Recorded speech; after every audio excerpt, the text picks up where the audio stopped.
बिस्मिल्लाहिर्रहमानिर्रहीम। हज़रत ईसा और एक मुर्दा बादशाह का वाक़या। इब्न जूज़ी ने एक रिवायत में बयान किया है, एक बार हज़रत ईसा अलैहिस्सलाम अपने साथियों के साथ जा रहे थे। एक मुर्दा खोपड़ी पर नज़र पड़ी। खोपड़ी को रास्ते पर पड़ा देखकर हज़रत ईसा अलैहिस्सलाम को गम हुआ। तभी हज़रत ईसा अलैहिस्सलाम के साथी आपसे कहने लगे, हज़रत आप अल्लाह ताला से दुआ करें ताकि इस खोपड़ी में जान आ जाए और हम इसके वाक़यात जान सकें और हम नसीहत हासिल कर सकें। हम पता चल सके कि ये किस ज़माने की है और ये उसने अपनी ज़िंदगी किस तरह से गुजारी। ये सुनकर हज़रत ईसा अलैहिस्सलाम एक तरफ खड़े होकर अल्लाह की बारगाह में दुआ करने लगे।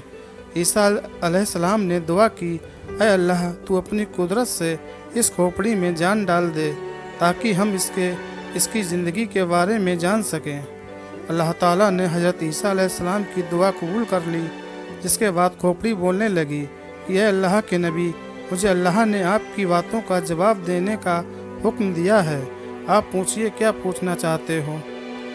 ईसा अलैहिस्सलाम ने कहा, तू मुझे सबसे पहले ये बता कि तू इस दुनिया की कौन सी शख्सियत है।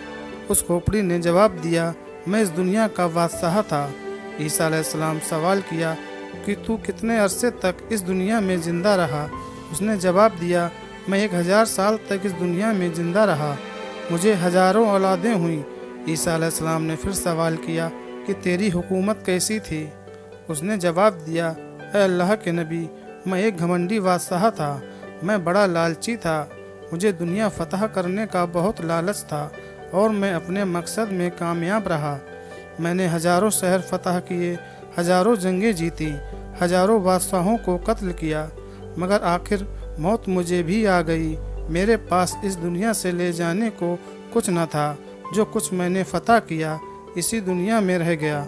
मेरी 1000 बरस की ज़िंदगी मेरे कुछ काम न आ सकी और मुझे ये पता चल गया कि जोहदो तकवा से बढ़कर कोई दौलत नहीं और लालच में बर्बादी के सिवा कुछ नहीं, और ये भी अल्लाह ताला की तकदीर में राज़ी रहने में सबसे बड़ी इज़्ज़त है, क्योंकि अल्लाह ताला हर एक को उसकी कोशिशों का फल देते हैं, चाहे वो जिस मकसद में की गई हो।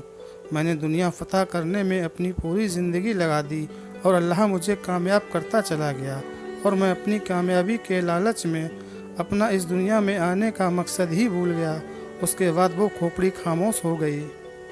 ईसा अलैहिस्सलाम और उनके सभी साथी ये सुनकर एक गहरी सोच में पड़ गए। ये सच है, ये दुनिया दिल लगाने की जगह नहीं है। ये तो फ़ानी है। दुनिया है, जो यहाँ आया उसे एक दिन ज़रूर जाना है। मगर अफसोस, हम सभी लोग इस दुनिया में हमारा आने का मकसद हम भूल जाते हैं।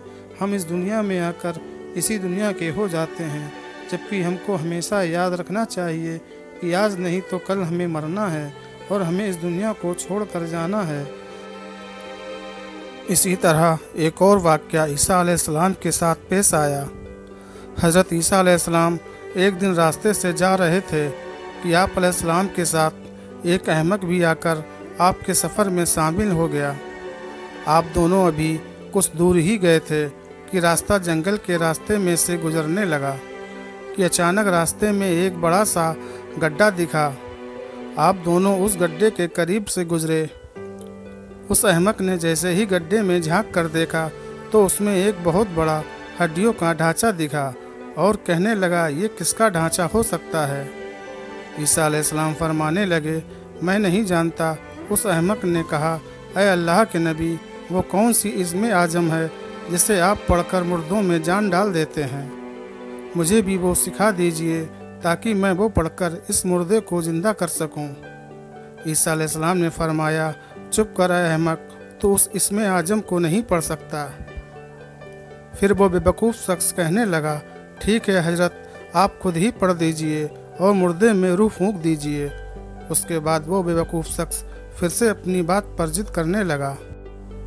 हज़रत ईसा अलैहिस्सलाम परेशान हो गए और दिल में सोचे, या अल्लाह, इस अहमक से इस तरह से जिद करने में क्या राज छुपा है।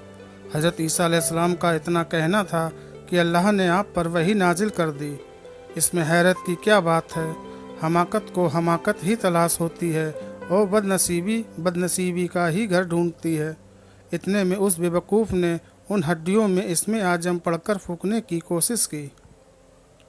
हज़रत ईसा अलैहिस्सलाम उसे समझाने की कोशिश की तो कहने लगा, अय रूहुल्लाह, अब आप अपना मोजज़ा दिखाने में बुख़्ल करने लगे हैं, या शायद आपकी ज़ुबान मुबारक में पहले जैसी तासीर नहीं रही हो। ये बातें आप अलैहिस्सलाम को नागवार गुजरी और आपने उन हड्डियों पर इसमें आजम पढ़कर फूंक दिया। जैसे आपने ऐसा किया, उन हड्डियों में हरकत पैदा हो गई और एक बहुत बड़े भयानक शेर में बदल गई। उस शेर ने एकदम से उस अहमक पर हमला किया और उसको पल भर में चीर फाड़ कर पास पास कर दिया, यहाँ तक कि उसके खोपड़ी के 2 टुकड़े कर दिए।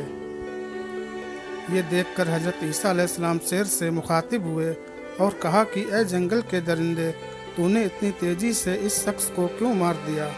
शेर कहने लगा, ए अल्लाह के नबी, इसलिए क्योंकि इस बेवकूफ़ ने आपकी शान में गुस्ताखी की और आपसे बदकलामी पर उतर आया। ये सुनकर हज़रत ईसा अलैहिस्सलाम ने फरमाया, तूने इसके टुकड़े कर दिए, तूने इसको खाया क्यों नहीं?